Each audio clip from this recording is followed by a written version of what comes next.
Bismillah ar-Rahman ar-Rahim. Let us continue with our tafsir of Surah Aal-Imraan bihawlillahi wa quwwatih, and we are on ayah number 196.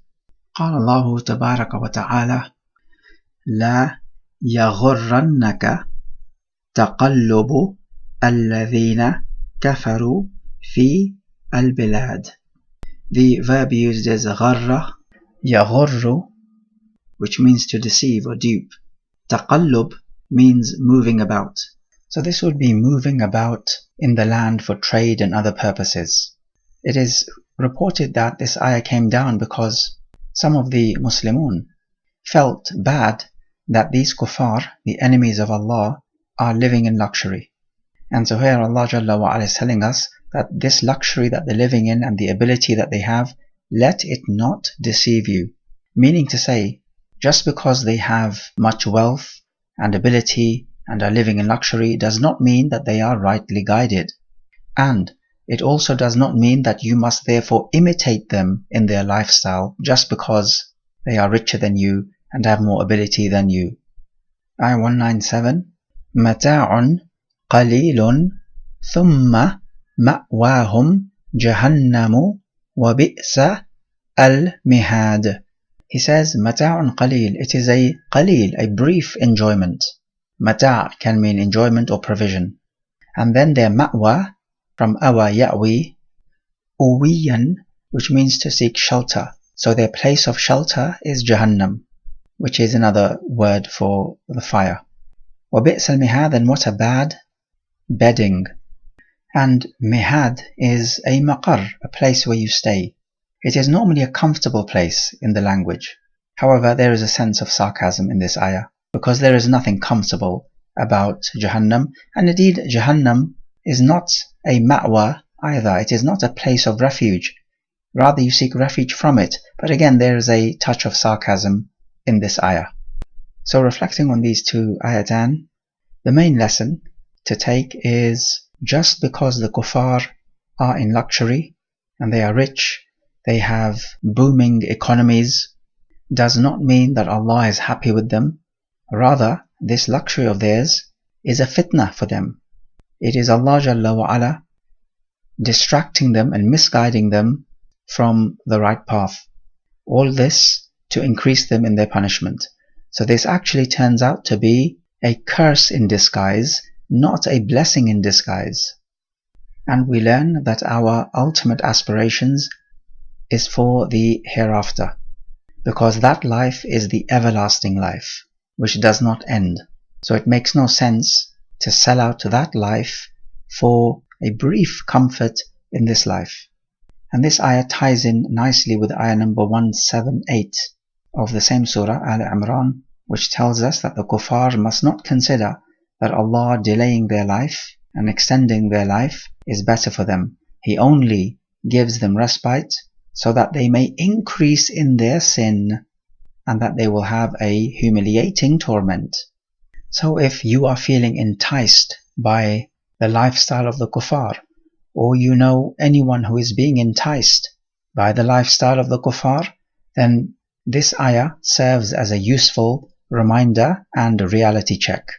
Otherwise, much of the Quran talks about how this life is nothing compared to the akhirah.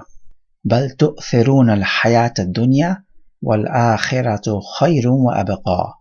The akhirah is better and longer lasting. Yet you prefer this world. Ayah 198. لكن الذين اتقوا ربهم لهم جنات تجري من تحتها الأنهار خالدين فيها نزلا من عند الله وما عند الله خير للأبرار. He says, but those who have taqwa of their Rabb, these are keywords which have preceded, they will have jannat, gardens, plural of jannah, which is a dense garden with rich trees which cover the garden. تجري من تحتها الأنهار. These words come up often in the Quran. It simply means with rivers flowing on the ground.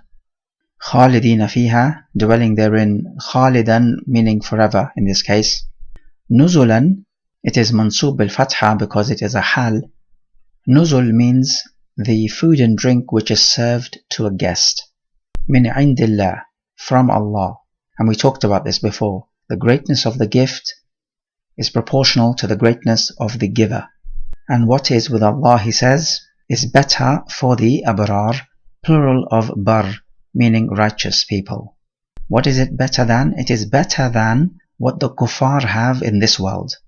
So reflecting on this ayah, the main lesson to take is the virtue of taqwa and what it brings you of reward. And the righteous ones, the abrar, the kathirul khairat, those who do good much, they will have much reward. So your reward is of the same type as your actions. We can also take from this ayah that only a true Rabb deserves taqwa. Notice how he says, لَكِنِ الَّذِينَ اتَّقَوْا رَبَّهُمْ. So the Rabb deserves taqwa. Similar to how he says, هُوَ أَهْلُ التَّقْوَى وَأَهْلُ الْمَغْفِرَةِ. He is qualified to have taqwa made of him, and he is qualified to forgive people. No one else is qualified, quote unquote, or has the right to have taqwa made of them, and no one else has the right to forgive sins like Allah can forgive sins. Notice also that he uses the word jannat, plural of gardens, because everyone will have their own space in Jannah. It is not just one garden with everyone sharing this garden, rather it is gardens, plural, so everyone has their own private space. Ayah 199.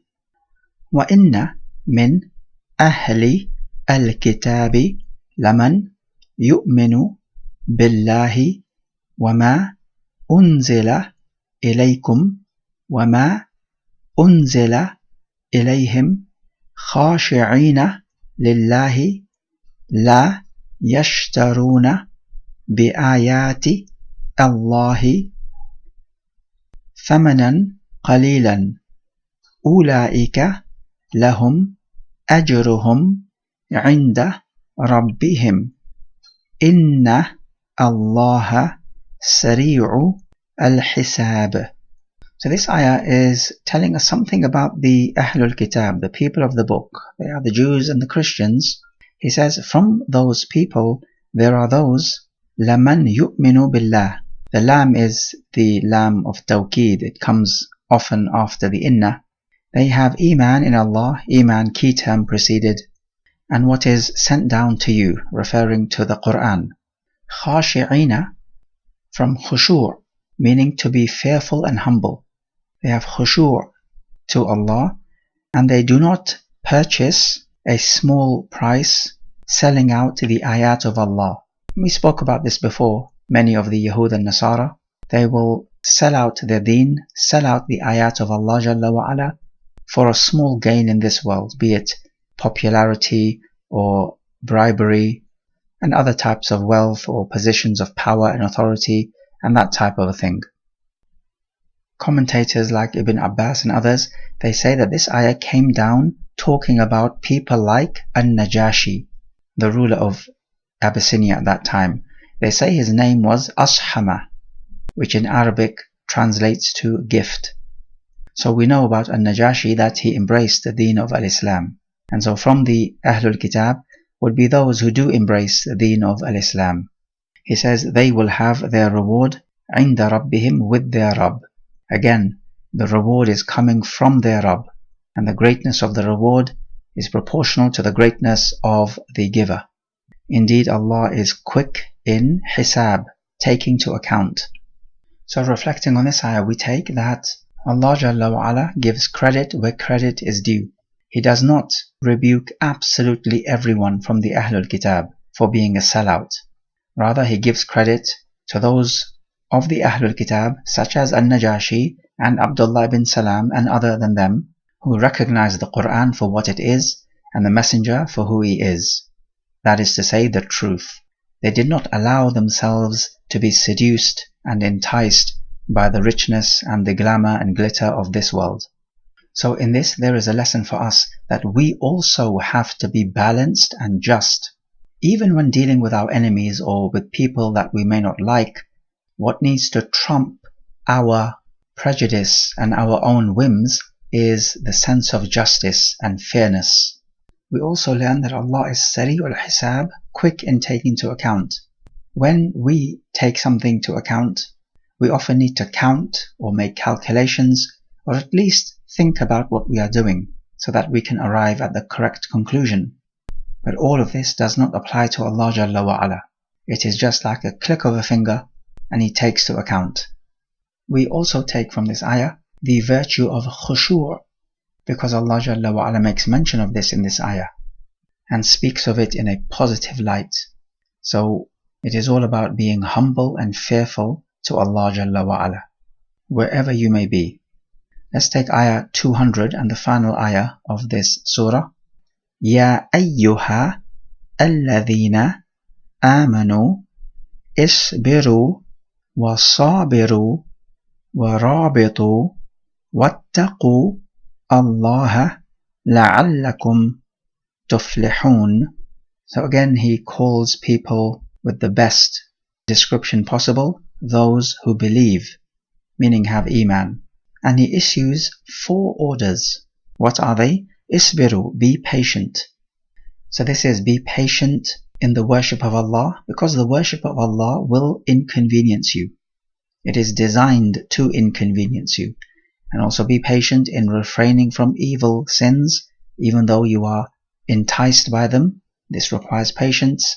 And also be patient on the qadr of Allah, which could be bitter to taste.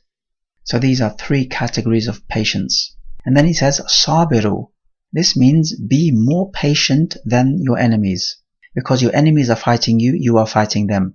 Both parties require patience. Whether it is a military battle or even an ideological battle, it all requires patience and perseverance. So this ayah is saying, you be more patient and persevere more effectively than your enemies. And the third order is warabitu. This is from the root letters rabata yarbitu, rabtan, to tie something. This could be understood in at least a couple of ways. Rabitu means then to tie yourself to the ibadah of Allah Jalla wa Ala and to the deen, and do not let go of it. Another interpretation is to make a ribat, and this means guarding the borders of the Muslim land from enemies. And there are many narrations speaking of the virtue of such an act. It is called a ribat because you essentially tie yourself to that particular place. You're not moving away from it because you're on guard duty. And the 4th order is the most all-encompassing order. Have taqwa of Allah, and if you comply with these orders, you would be tuflihun, become successful. And the la'allakum is ta'lil, is the justification. So it means so that you may become successful. So reflecting on this ayah, we find firstly the virtue of iman, how Allah Jalla wa Ala calls the believers with the best description, which of course is iman. In this ayah we also find the virtue, the fadila of these 4 characteristics of sabr and musabara and murabata and taqwa of Allah Jalla wa Ala, and that these are the characteristics that will enable you to become successful both in this life and in the hereafter. Success in this life does not mean that you will become rich necessarily, but it does mean that you will become content with what you have. And this is the real aim and objective that we should have in mind, to be content and to be able to deal with problems that are thrown our way. هذا والله أعلم.